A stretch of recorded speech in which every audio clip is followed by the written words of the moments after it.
Well, hello everyone, just a quick little Love Island related video for you because not tons is happening, but we did have this interesting video of Joey Essex making a club appearance down in Brighton. And yeah, he obviously still has his fan base, but it's just a bit strange seeing him still kind of going into clubs at age 33 or whatever and having girls scream at him. But I guess it's a living.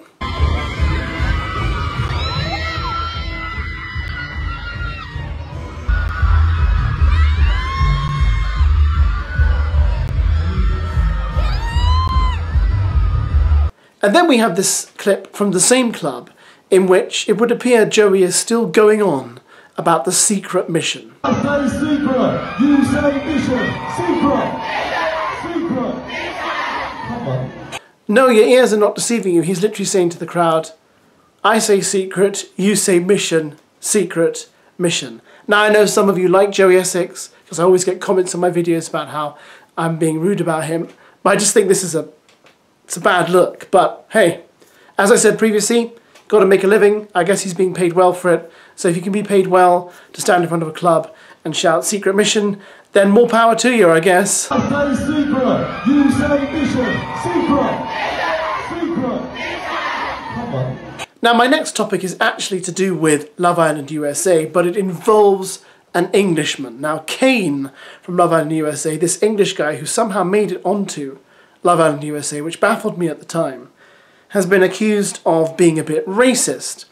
Now I haven't watched Love Island USA because it was going on concurrently with Love Island UK. I wasn't able to watch both, and now they're showing it terrestrially over here, but of course it's already finished, so we all know who won, so I'm not sure there's much point in actually watching the show. But he decided to film himself in New York visiting a Korean restaurant and sort of mock the chopsticks, mock the name of the restaurant, but he's counteracting these accusations of racism by saying, oh, just leave me alone, none of what you're saying was intended. Here's a video by a TikToker who goes by the name of Sugia, who obviously does a lot of stuff about Korean culture and food. If she's really famous, I'm really sorry I didn't know that. I hope I pronounced everything correctly. And she picks apart the little video he did in which he mocks where he is, what he's eating with, etc., etc. And for me, this has a very familiar air of Englishness to it, right? Because when I'm Arab, and growing up in English schools, the English school system, whenever Arab food came out at my house, or whenever I would bring it to school, I remember my English friends mocking it, a bit like he's mocking it in this video. And I really have a problem when people who don't understand other people's cultures, rather than taking the time to understand, watch how it's done, just mock it instead. Like, if you can't eat with chopsticks, I get it, but don't do what he does here. Don't say what he says here. Have a look. He didn't really just say what I think he did he? I don't watch that show, Love Island, but evidently this guy's name is CAINE and he's on or from that show. And he's in New York. And that's what he said in a Korean restaurant in New York. And I see a lot of people trying to give him the benefit of the doubt and saying, that's not what he said. He's saying chin chin, you know, like Italians and British people do before they take a drink. But I call bullshit. I call absolute 100% unequivocal bullshit. Because at the beginning of his video, he does say chin chin. Thing to be proud of, but however, chin chin Arab. And he doesn't find it nearly as funny the first time as he does the second time, now does he? Ching ching, motherfucker. And I suspect it's because he didn't say the same thing. Let's be honest with ourselves. And even still, had that been the only thing in this video that was kind of a problem, I might have given him the benefit of the doubt. Probably not, but I might have. But not when you put the entirety of the video in front of you. From the beginning, he didn't even bother to try to pronounce the name of the restaurant correctly. It was all the same letters, but he didn't really try.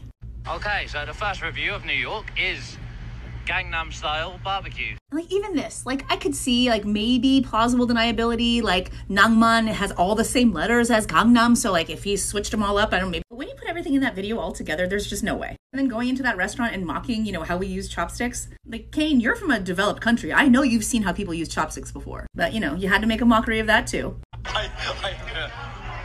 Is that... How should you do the same? They use sticks to eat food. Moron. The thing that really sealed the deal for me, CAINE, is this. Right, that's a fail anyway. Love you long time, mate. And if you don't know why that phrase, love you long time, is such an offensive and gross phrase to say, especially around, Asian and Asian American women, just look it up and the movie Full Metal Jacket and you'll know why. I'll never understand how people can walk into an establishment that is most likely owned and operated, by, Asian people and openly and comfortably mock the name of the restaurant, mock the way that we eat, and record themselves saying, offensive things and even using slurs just out there in the open, like it's nothing. Oh, but you want to know the cherry on top, the absolute cherry on top? You fucking kidding me? You have this on your... God. And now I don't know the first thing about Love Island. I don't even know what you're playing for. I don't know if it's like love, money. So now you've seen that, what do you think? Do the accusations stack up, or do you think he's being unfairly targeted? I think, we could say he's being ignorant, he's being tone deaf, but we could also say, no, he knew better than to do this. And especially after what's been going on in this country this week, with all these ridiculous riots, with all these people from certain corners of society saying nasty things about immigrants, this kind of attitude, I really think highlights one of the big problems we have in this country, which is a failure to understand and appreciate other people's cultures, and instead just full on mock them, as if the culture you come from is so utterly brilliant and without fault. There we go, guys. That's all I got for you today. I'm sure there'll be more Love Island nonsense happening this week. But for now, go out and enjoy the sun on Sunday. Oh, that was terrible.